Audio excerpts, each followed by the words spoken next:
ইস, কি দশা করেছিস আমার টোটোটার?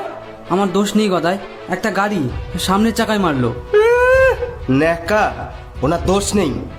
আমার পারমিশন না নিয়ে আমার টোটোতে হাত দিয়েছিস কেন তুই? সেটা দোষের নয়।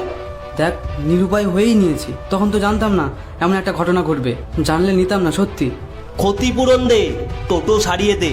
তোমার কি মাথা খারাপ হয়ে গেছে গো? বলো নতুন টোটো কিনে দে। ঠিক বলেছ, দে নতুন টোটো কিনে দে। নতুন টোটো? এত টাকা আমি কোথায় পাবো? তা আমি কি জানি? অন্যের টোটো নেওয়ার আগে সেটা ভাবা উচিত ছিল তোর। টাকা দিবি কিনা বল। আমার কাছে নেই টাকা, বিশ্বাস করো, আমার কাছে অত টাকা নেই। কি করে নতুন টোটো? টোটো নেওয়ার আগে সেটা ভাবা উচিত ছিল তো। আমি কোনো কথা শুনতে চাই না, আমার কাছে আমি টাকা নতুন নেই। টোটো চাই। কোথায়? আমার কাছে টাকা নেই, বিশ্বাস। ক্ষতিপূরণ দে, আমি কোনো কথা শুনতে চাই না। আমি নতুন টোটো চাই, কোনো কথা শুনতে চাই না। আমার গাড়ি ভেঙেছিস তুই, আমি তোর গাড়ি ভাঙবো।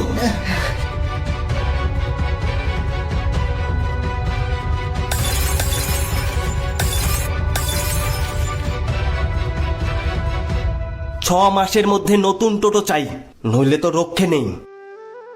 দোষটা আমারই শ্যামলদা, ওই লোকের টোটোতে হাত দেওয়াই ঠিক হয় না রে। সব দোষ আমার কপালের। তুই ভাবিস না শ্যামলদা, আমি গদাদার টোটোটা ঠিক করে দেবো। যা লাগে আমিই দিয়ে দিচ্ছি।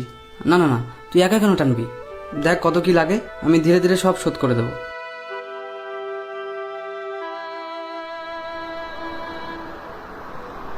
আজ তো দেখছি খুব রোদ উঠেছে, শরীরটাও বিশেষ ভালো নেই, কিন্তু উপায় তো নেই, টাকা তো জোগাড় করতেই হবে। ইস, কি রোদ! লোকজন তো দেখছি খুব কমই বেরিয়েছে। ভাঙা কাঁচটা দিয়ে ঠিক মতো দেখাও যাচ্ছে না, কি মুশকিল। আরে, একটা মেয়ে তো রাস্তায় পড়ে আছে। আহারে, কি হলো আবার? এ কি? এই যে তুলি, গদাইয়ের মেয়ে।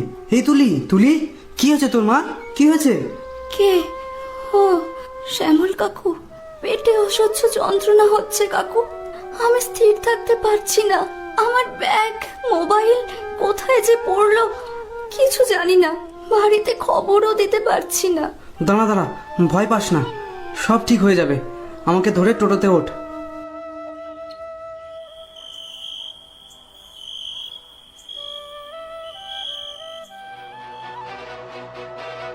বের হ শয়তান, জানোয়ার!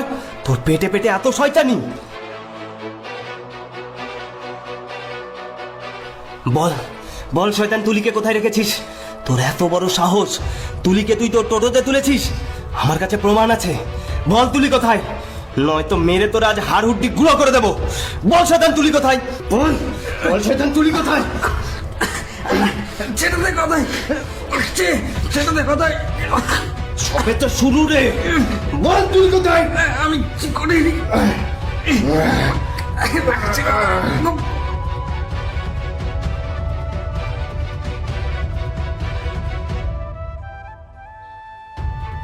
তুলি, ওগো, এই তো আমাদের তুলি। তুলি মা, তুই ঠিক আছিস তো মা? আমার ফুলের মতো মেয়েটার কি হাল করেছে গো। ওই পাশের পোলটার সাথে পিচ মোড়া করে বেঁধে ফেলো। পুলিশে খবর দাও, ওরাই এসে সব কথা বের করবে। ঠিক বলেছ, চল চল জানোয়ার। দাঁড়াও বাপি, কাকুকে মেরো না, ছেড়ে দাও। কি বলছিস মা? ও তো এই দশা করলো, আর ওকে ছেড়ে দেব?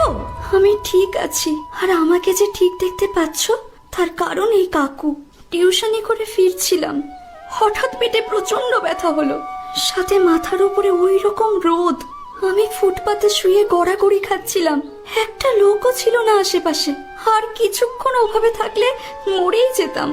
কাকু আমাকে দেখতে পেয়ে তুলে নিয়ে ডাক্তারের কাছে নিয়ে গিয়েছিল, খানিকটা সুস্থ করে তারপর আমাকে দিতে এসেছে। তার তোমরা এই প্রতিদান দিচ্ছ? আমি অনেকক্ষণ ধরেই দেখছি তোমরা মানুষটাকে কিছু বলতেই দিচ্ছ না। এটা তোমাদের কেমন বিচার? তারও তো কিছু বলার থাকতে পারে। আজ একটা খুব গুরুত্বপূর্ণ শিক্ষা পেলাম। টোটোর সামনের ভাঙা কাঁচটার মধ্যে দিয়ে বাইরেটা দেখলে সবই ভাঙা মনে হয়, কিন্তু সেটা সত্যি নয়। সম্পর্কগুলো ঠিক তাই। দৃষ্টিভঙ্গি বদলে দেখো, জীবনটা বদলে যাবে। কিছু মনে করিস না ভাই, কথা দিচ্ছি তোকে আর বিরক্ত করব না। আমাদের বড় উপকার করেছো ভাই। এখন থেকে নিজেদের বদলানোর চেষ্টা করব। আমরা বুঝতে পেরেছি রাগ হিংসা এসবের জন্য জীবনটা খুব ছোট। ভালোবাসা, সবাইকে নিয়ে থাকা, এটাই আসল জীবন। আমার খুব ভালো লাগছে। মনে হচ্ছে সারা দিনের গা জ্বালানো অস্বস্তিকর গরমের পরে বিকেলের বেশ সুন্দর আর ঠান্ডা বাতাসে শরীর আর মন দুটোই জুড়িয়ে যাচ্ছে।